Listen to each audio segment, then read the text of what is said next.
again, I'm not going to sit here and say he's Travis Kelce, because Travis Kelce may be the best tight end we've ever seen as a receiver, and he'll be a first ballot Hall of Famer. So I'm not suggesting he's Kelce, but he can be used stylistically and structurally in that way. It's the Ross Tucker Football Podcast. Oh, yeah, it is. But it's not just any Ross Tucker Football Podcast. I never do that to you guys. I bring it every single episode because you're giving me 30 minutes of your listening time almost every day. Well, I'm going to give you my energy for those 30 minutes every day. It's a teaching tutorial Thursday, a.k.a. a Greg Cosell Thursday, the NFL Films legend who puts in the work. That's the good news. The bad news is I just realized 7 seconds ago that I forgot to pick out the winners for this week. So I will announce them on Monday again, like I did this week. Last week it was because of the internet. This week it's just because I forgot. But guess what? That gives you more time to give us a review on Facebook of Ross Tucker Pod, facebook.com. You can give us a review of the Ross Tucker Pod account.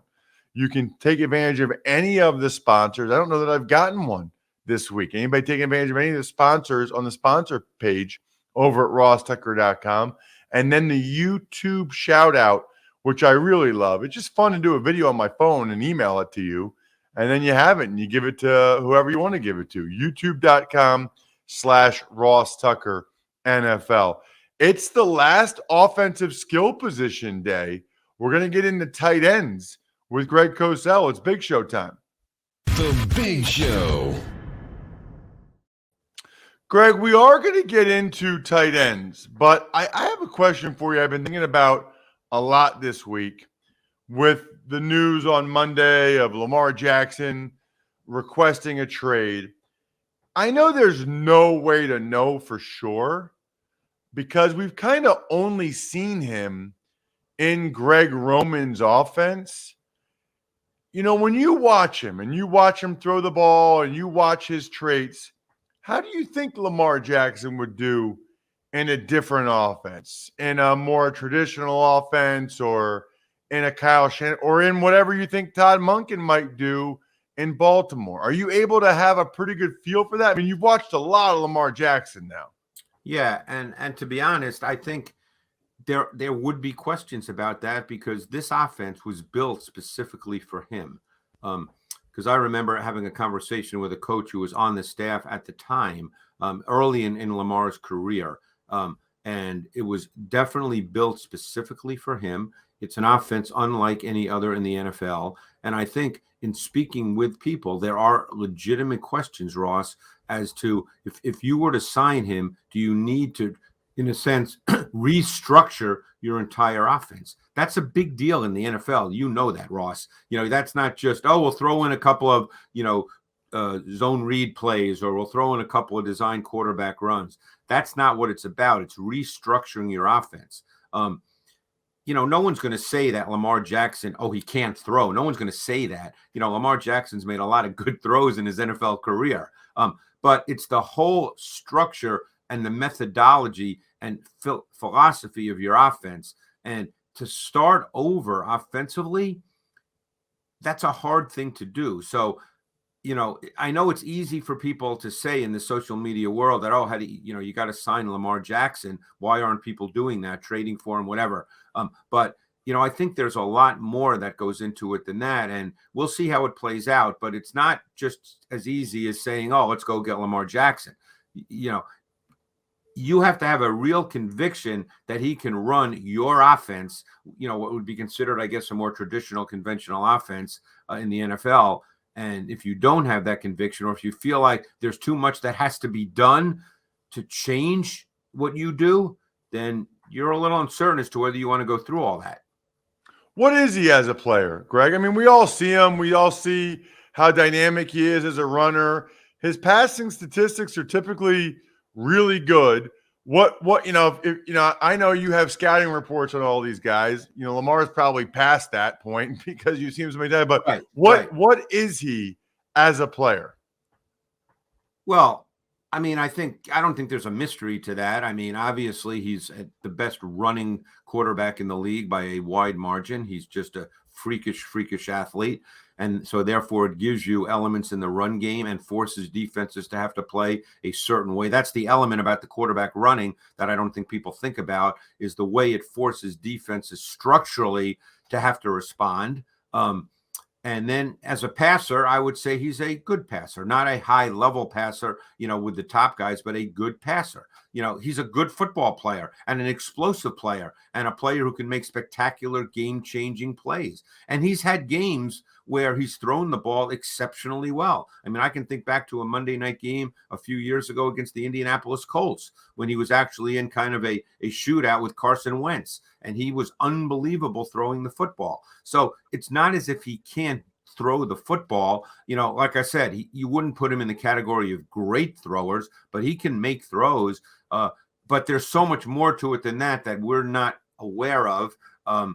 And people are aware of it in the league. And I had a couple of these conversations at the combine, and there are concerns that go beyond what I just said, as far as just me sitting in my office watching tape. Yep. Agree with everything you said. I will say, I do think, the offense that Arthur Smith ran last year in Atlanta with Mariota, I think Lamar would run very well. And I think, Shane Steichen in Indy, something similar to what Hurts did, a little bit different players, obviously, but I still think Steichen could put something together for Lamar that would go really well. But anyway, let's dive into the tight ends. It's considered a really good tight end draft class. I mean, you probably don't go back and look at how the other draft classes were to compare it. But, there's a bunch of guys I know you watched. Was there a guy in particular? I usually like asking you if there's a guy that jumped. It doesn't mean they're the best guy. It just means and not that you discovered him, but I do like to kind of give you a blank slate first when we do these positions, because I'm always curious if there's a guy that really you really kind of took a liking to. Yeah, there was. I mean, this is a pretty good class. And it's funny because, people probably remember a number of years ago, Dallas Goedert came out of South Dakota State, and he got drafted by the Eagles in the second round. I believe they traded up for him because there was a report that the Cowboys really wanted him. And if I recall, the Eagles traded up to get ahead of the Cowboys, and Goddard's developed into arguably a top 3-4 tight end in this league. And now they have another player, Tucker Kraft. He's a player I really liked on tape. Obviously, didn't know much about him other than hearing his name. I think he's one of the most complete tight end prospects in this draft class, Ross. He's got athleticism. He's got receiving traits. He's got competitiveness. He executes as a blocker. We know he's from the FCS, so there will be some people that will knock him down because of the level of competition. But this guy is a high-level prospect. I really liked him. I think that he's got some similarities to Goddard. Goddard is a slightly better athlete than Kraft, because Goddard's a really good athlete, but Kraft is not far from that. And you can line him up all over the formation. You can line him up at that boundary X, which is so critical in the NFL now for tight ends to be able to line up as the single receiver to the short side of the field, opposite 3 wide receivers to the wide side of the field. That's a critical formation in alignment in today's NFL.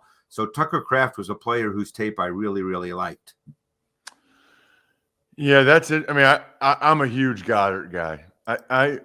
Whatever reason, he doesn't get the attention of any of these guys, Kittle, Kelsey, even Waller or Mark Andrews or maybe even Hawkinson, but Goddard is really good. He is. I mean, I think Goddard's top 3 in the league. He's really a good tight end.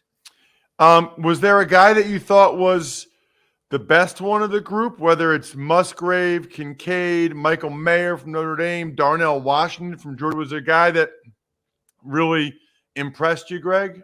Well, I think they're different. And that's the thing, and then it comes down to team and scheme. Dalton Kincaid is a fascinating prospect. He is really smooth.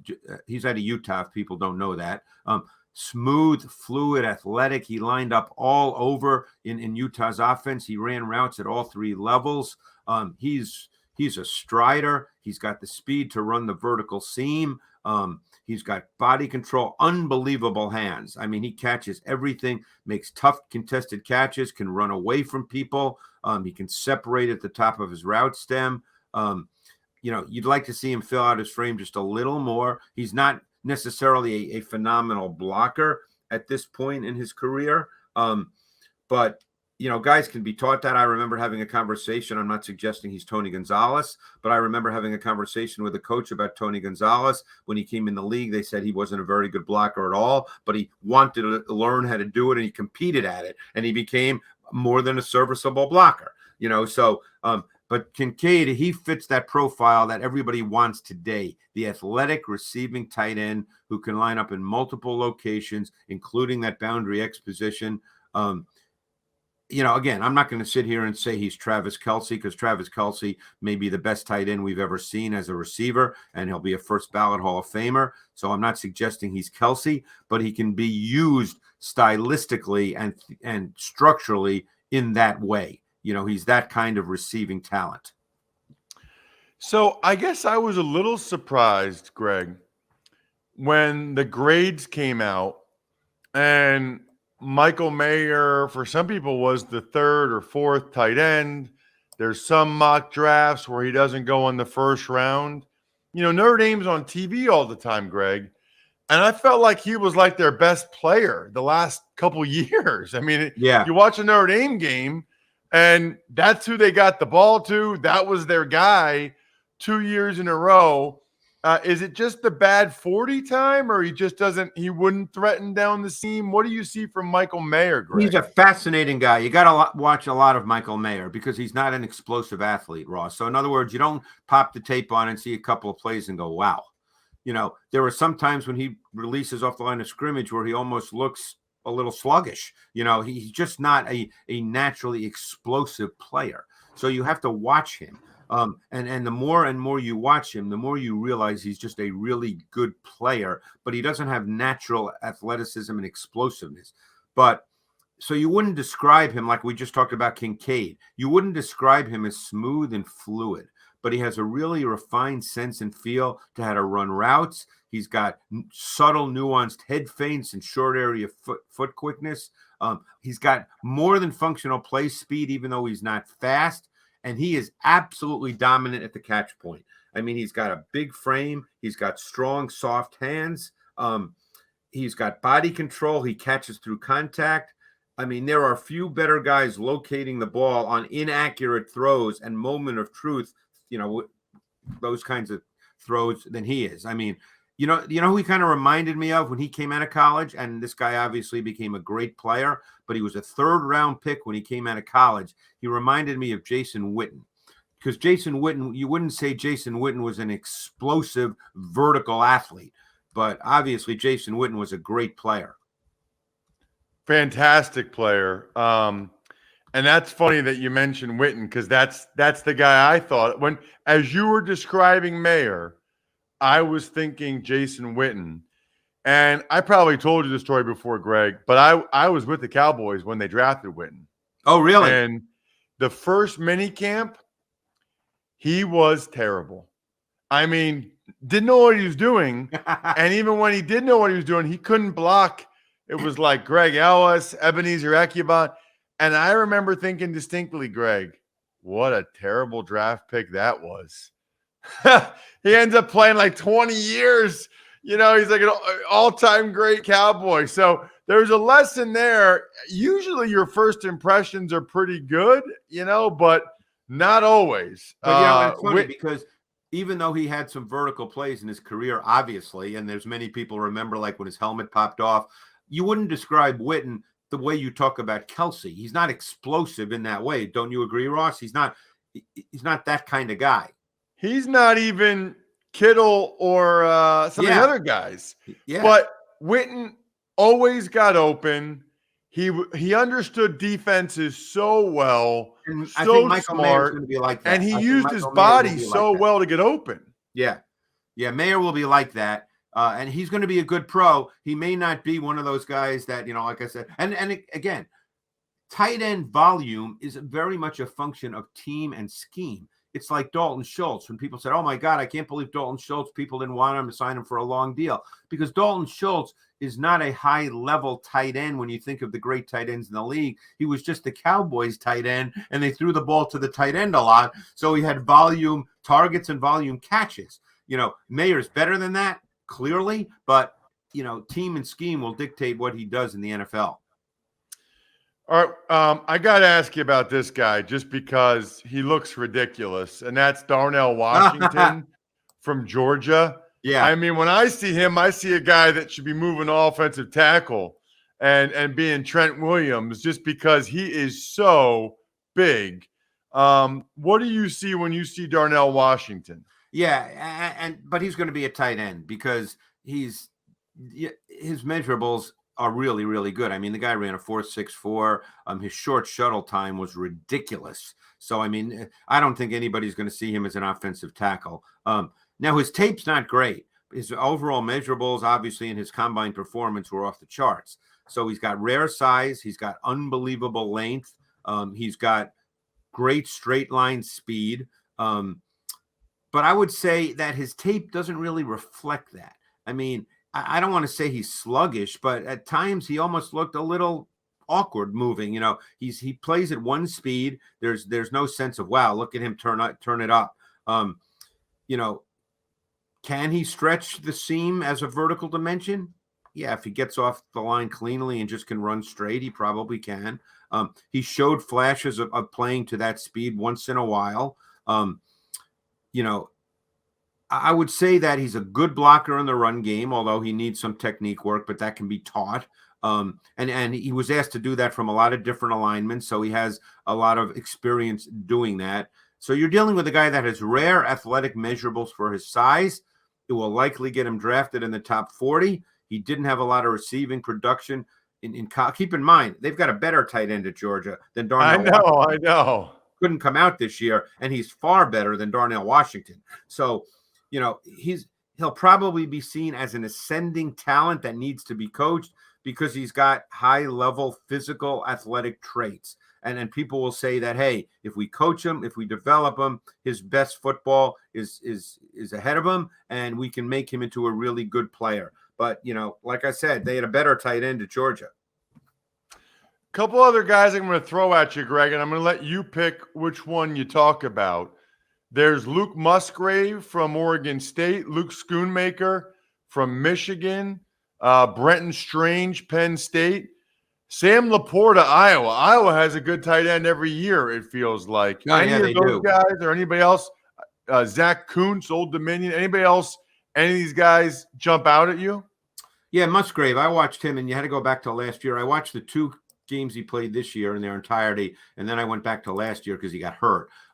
Just a quick aside, the one thing about Schoonmaker, and this should not be a surprise to anyone because of where he played in Michigan, that guy blocks. He is a really, really good blocker, but that's what Michigan demands of its tight ends. Yeah. Anyway, Musgrave, I think he's one of the better tight end prospects in this class. I mean, he's a really good receiver, although he's got extensive experience as an attached blocker in the run game. And by attached, I mean he's lined up right next to the offensive tackle, not split out. And I think that he's positioned well to be a pretty complete multidimensional tight end at the next level. He's got really good size. I mean, he's 6'6", over 250. Measurables are really good. He's a smooth athlete. He released off the line of scrimmage really, really well. He showed both quickness through his vertical stem, separation quickness at the top of his stem. He's a strider. He has vertical ability. I mean, he can get into his routes and he can generate build-up speed, and he can work as an intermediate and vertical route runner. Think about the kind of routes that means in today's NFL. Seams, wheels, crossers, fades. That's, to me, how he can be best deployed at the NFL level. And while he was attached a good percentage of the time in Oregon State, I think you can feature him as a split player quite a bit in the NFL, and he'd be successful in that area. You got to check this man out on social media. Absolutely love our conversations each and every week. Next week, we will discuss the big boys, the O-line, the skill position, the glamour position in the NFL. Really looking forward to that. He's at Greg Cosell on Twitter. I look forward to these conversations each and every week and have for a long time now. Thank you so much, Greg. Make sure you get your arm length measured by next week, Ross. I will. There he is, Greg Cosell. Absolutely love that guy. And I know you guys do as well. It's usually the most popular episode. You know what else is popular? Labatt Blue Lights. It's so good. I don't know why, but I'm convinced that coming down from Canada makes it colder. It's just colder. And to me, it's one of the few light beer that actually has a flavor, a taste to it, a delicious taste to it. Take things to the next level this weekend. Drink some Labatt Blue Lights with your friends and live life to the power of we. Always enjoy responsibly. Beer. Labatt USA, Buffalo, New York. Tuck's Takes. All right, Ross, we'll start with the Commanders having 2 full-price $6 billion bids for the franchise. So, 2 different thoughts on that, Jack. Number one, it really is incredible that you can mismanage an NFL franchise in every way for 25 years and still get that type of return on your investment. I forget how much Snyder paid, but he's getting a ridiculous ROI despite the fact that he's done almost everything wrong for 25 years. I mean, what other industry is like that? Where you not only do you do everything wrong, you do illegal things. You get sued. I mean, it's just remarkable. And now he gets to choose which one of the $6 billion bids he's going to take. The second part of it is I'm so excited for the people in the DMV. I mean, Jack, when I started and finished my career with the Redskins in Washington, it was a big deal to be a Redskin. Like, their fan base was incredible. People loved them because it was coming off the 80s and the 90s. I have never seen an erosion of a fan base in pro sports like they have in Washington. And I am hopeful that this gets done as soon as possible. Think about whoever ends up buying it, you're going to be like a conquering hero because they're all so happy that Snyder's gone. And it's just going to be, I hope it brings back that fan base together because they deserve it. Tuck's Takes. We got a reunion in Detroit. The Lions signed wide receiver Marvin Jones Jr. to a 1-year, $3 million contract. The Falcons signed wide receiver Scotty Miller, and the Bills signed defensive tackle Jordan Phillips. Jordan Phillips was disappointing against the Bengals. You know, he's kind of been hot and cold during his career. Inconsistent, has a lot of ability, but inconsistent as a performer. I kind of thought Scotty Miller would do more with Brady in Tampa, but you know, he just was behind all those other guys. He didn't really get much of an opportunity. And then Marvin Jones Jr., you're right about the reunion. That's really cool. I mean, that is exciting. I like that. And he's basically replacing DJ Chark, who went to where'd DJ Chark go? Carolina. Carolina, that's right. Tuck's Takes. NFL clubs table the ability to flex the Thursday night games, but they, however, will allow teams to play 2 Thursday night football games in a season. So this is important. And, you know, maybe this is something I'll tweet out because, unfortunately, there are a lot of people out there that don't listen or watch the Ross Tucker Football Podcast. Can you imagine? I mean, the void that they must feel on a daily basis. But honestly, Jack, everybody's railing against this. You can't flex Thursday night games.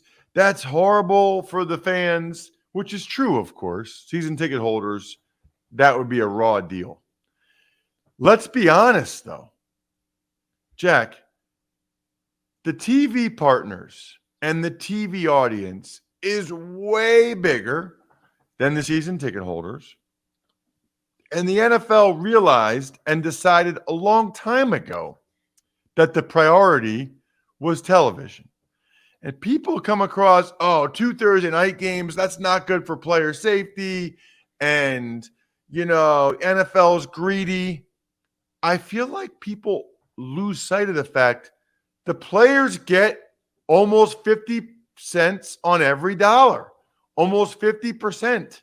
The players should be every bit as incentivized to do what it takes to make the TV partners happy, like Amazon on Thursday nights, so that when the bidding comes up again, they're bidding against Apple and YouTube or whoever, and the rates go even higher so that the players get more money. Like, what are we talking about? Is it ideal? No. We passed ideal in terms of competitive advantage stuff years ago. This whole thing's about the money. Like, they're doing this for the money. The owners are, the players are. So I just think it's disingenuous when people want these huge contracts, but then they don't want to play on Thursday night or they don't want to do this. Like, you know how much money they get from Amazon for Thursday Night Football? Are you kidding me? So to this point, they've asked every guy to play one Thursday night game. And the amount of money that injects into the system, I don't understand why people don't ever make that point when we talk about that. It's always, the NFL is greedy. The NFL gives up 50% of every dollar to the players. So it's for the players too. Anyway, here's what else I think. I think you guys should have an awesome weekend. I hope you have an awesome weekend. Remember, finish strong tomorrow at work on a Friday. You can always listen to Even Money podcast, which is fantastic, or Fantasy Feast, which I really enjoyed, going over the quarterbacks, the rookie quarterbacks, college draft. And hopefully some of you, by the way, checked out our live mock draft last night. That was a blast. Jack, that was awesome. That was incredible. It was incredible to see how many people were tuning in live to see the picks. Some of the picks were hilarious just in themselves. Just Emery taking the guys that he values at 10 or 15 that are ranked on PFF or wherever he uses 45. It was incredible. Yeah, he doesn't care. I love it. I appreciate it. Anyway, we're going to use that as Monday's college draft episode. So you can just listen to it on Monday's college draft. But if you want to watch it, it's still up youtube.com/Ross Tucker NFL. Number one shout out today, myfrontpagestory.com. You know why? Because today is one of the anniversaries for my wife and I. We met 22 years ago today at an off-campus house, Bucknell University. She walked into the room and changed my life forever for the better. And I still haven't gotten her a story from myfrontpagestory.com. You know why? Probably because she knows that I own the company and she'll be like, you didn't have to pay for this. But I am going to get her one at some point, probably a Mother's Day gift. You should do it as well. Mother's Day, anniversary, birthday. Trust me, I am as confident about this as anything in my life. Whoever you get it for will love it, probably bring a tear to their eyes, and it will be hanging up in their house. That should be enough. myfrontpagestory.com.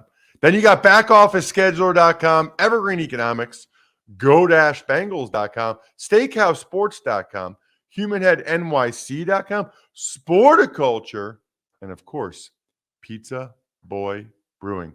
I think we're done here. Have a great weekend, everybody. Thanks for listening to the Ross Tucker Football Podcast. Make sure to also subscribe to the Fantasy Feast, Even Money, Business of Sports, and College Draft. All available at Apple Podcasts, rosstucker.com, or wherever podcasts can be found.